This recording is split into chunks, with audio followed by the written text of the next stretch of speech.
क्या आपने छोटी सी इन्वेस्टमेंट को बहुत बड़ा बनाना चाहते हो, 5x 10x रिटर्न कमाना चाहते हो स्टॉक मार्केट में, और ये पॉसिबल है पेनी स्टॉक्स के साथ। लेकिन ध्यान रखना, पेनी स्टॉक्स एक ट्रैप भी हो सकता है, इसलिए आने वाले 3 से 4 मिनट का वीडियो बहुत इंपॉर्टेंट होगा आपके लिए। तो सबसे पहले समझते हैं पेनी स्टॉक्स होते क्या है। ये ऐसे स्टॉक्स होते हैं जिनकी जो प्राइसिंग होती है वो 50 रुपीज़ से कम होती है, और ऐसे कंपनीज के जो मार्केट कैप होता है वो होता है 1000 करोड़ से कम। इसका मतलब छोटी कंपनीज और उनके स्टॉक मार्केट में प्राइजेस भी 50 रुपीज़ से कम। मैं 4 स्टेप्स में आपको पेनी स्टॉक्स कैसे ढूंढते हैं, उनमें इन्वेस्टमेंट कैसे की जाती है, fundamental technical analysis in detail में बताऊंगा, और बोनस टिप भी दूंगा कि कौन से सेक्टर के पेनी स्टॉक्स बहुत अच्छे परफॉर्म कर सकते हैं। स्टेप 1, आपको स्क्रीनर या ट्रेंडलाइन की वेबसाइट पे जाना है, और स्क्रीनर और ट्रेंडलाइन की वेबसाइट पे आपको फाइंड करना है stock price below 50, market cap below 1000 crore, और एक बोनस के लिए वॉल्यूम हमेशा उसका 1 लाख से ज़्यादा होना चाहिए ऑन डेली बेसिस। इससे क्या होगा, हमें लिक्विडिटी का इशू नहीं आएगा। बायर और सेलर डेली बेसिस पे अगर उस पेनी स्टॉक्स में रहेंगे तो बाय करते वक्त और सेल करते वक्त हमें दिक्कत नहीं होगी। ये तो हो गया पेनी स्टॉक्स को कैसे ढूंढे। अब आता है सेकेंड स्टेप,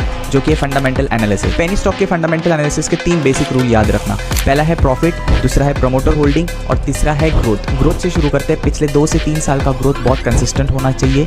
कंपनी की प्रमोटर होल्डिंग मिनिमम 60% तो होनी ही चाहिए। कंपनी का ईपीएस पॉजिटिव होना चाहिए, और कंपनी का डेट टू इक्विटी रेशो 1 से कम ही होना चाहिए। तो ये है फंडामेंटल एनालिसिस के पैरामीटर फॉर पेनी स्टॉक। अब टेक्निकल एनालिसिस चार्ट पे बहुत ही सिंपल है, आपको बस देखना है कि 50 और 200 मूविंग एवरेज के ऊपर स्टॉक्स हो। चलो आप देता हूँ बोनस टिप। ये 4 सेक्टर के पेनी स्टॉक्स बहुत अच्छे इंक्रीज हो सकते हैं। पहला सेक्टर है ईवी सेक्टर और renewable energy sector, defence sector और एरोस्पेस सेक्टर, फार्मा सेक्टर और हेल्थ केयर सेक्टर, उसी के साथ आईटी और एआई का सेक्टर। तो ये था entire analysis of how to find penny stocks. अगर ये वीडियो आपको पसंद आया हो तो वीडियो को जरूर से लाइक कर देना, और